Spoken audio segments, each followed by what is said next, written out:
You know, Coach Bryant had an old saying, you never know what a horse can pull until you give him a heavy load.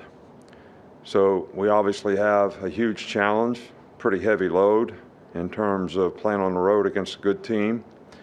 And I think everybody needs to understand if you're going to pull the load, you got to prepare the right way. You got to work the right way. You can't make mental errors. You got to be able to stay focused when you're playing on the road. Got to overcome, you know, their emotion, their intensity, the crowd, all kinds of challenges. So we'll kind of see what we're ready to pull when we go out there and play on Saturday. We'll start with Michael. The Big 12 clarified this offseason that the horns down hand gesture would be a penalty. Have you addressed that with the team going into this game? What's that? The horns down hand gesture could be a 15-yard penalty.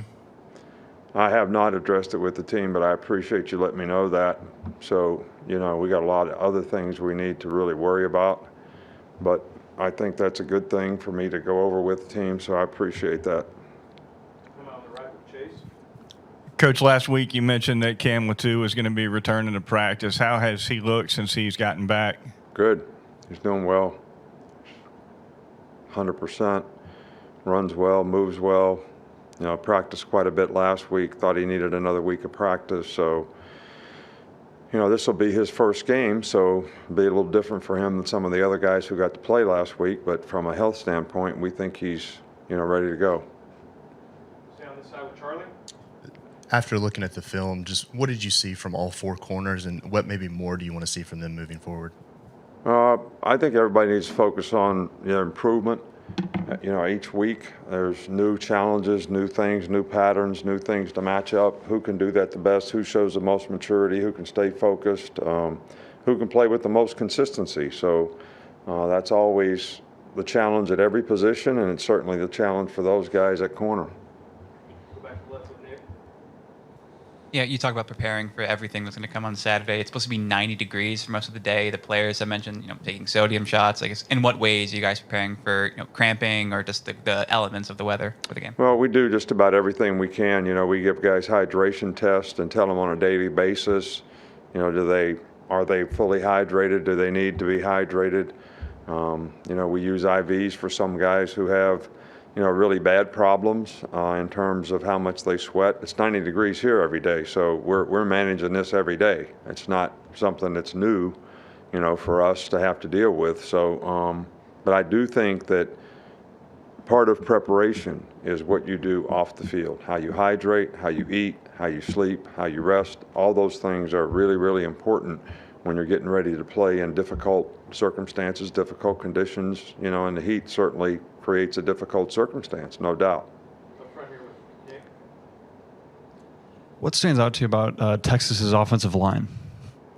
You know, they got a couple young guys playing who are really good players. They got a couple veteran players, center and one tackle, that are really good players. So they were very impressive last week in terms of the way, you know, they played, how they protected the quarterback, how they ran the ball effectively. So I think they're much improved and really a good, solid unit. Even though they've got two young guys, the young guys are really good players. Go up here with Tony. You've struggled a bit in the past guarding running backs that can catch the ball. How much improvement have you seen with the experienced linebackers you have at kind of improving their coverage skills and picking those up? Can you be more specific? I mean, who do we have trouble guarding in the past? There's been a couple times with tight ends and You said backs. That's and running backs, both of them as well. okay. So tight ends too. Yeah. Well, you know, it depends. You know, the linebackers are not running backs. Jahmyr Gibbs, their number 5, is probably a little better athlete than some of our guys that are going to be covering them. So they got to do a great job in technique. We got to affect the quarterback so he doesn't have a lot of time to throw it. And you know, so hopefully if we can make him protect sometimes, we won't have to cover him. But he is a good player, and I've said it many times, tight ends and running backs are, you know, mismatched players because, you know, linebackers are bigger, more physical guys, and they've got to be really good athletes to be able to play in space to cover them. I think our guys have improved, and I have confidence in our guys, but it'll be a challenge for them. We'll finish up with Mike. Back to the cornerbacks. Will that competition continue this weekend at Texas? I haven't decided that yet. It's continued this week in practice, so we're taking it one day at a time, so we'll see what happens.